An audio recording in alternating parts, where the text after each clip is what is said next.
Hi guys! Solo ko ang daigdig. Nagdi-deliver yung kasama ko. Dalawa na lang kaming magkasama dito, yung anak ng amo ko na lang. Kasi sobrang hina namin.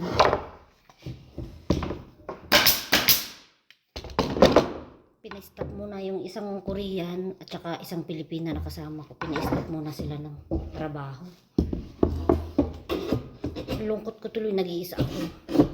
Sana lumakas na kami para pabalikin na sila.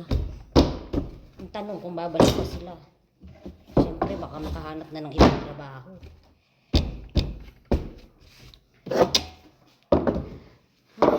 Pasalamat ako sa Diyos kasi lagi ito nangyayari. 4 years na ako dito eh.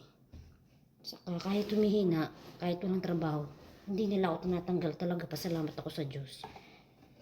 Hindi nila ako pinapastap. Pinaglilinis lang nila ako. Okay lang. Mahalaga may trabaho pa rin. Ay, thank you Lord talaga. So ayan, ako gumagawa ng malaking sopa.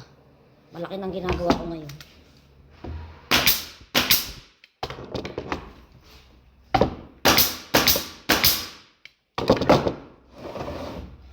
Malaki nito guys, pakita ko sa inyo.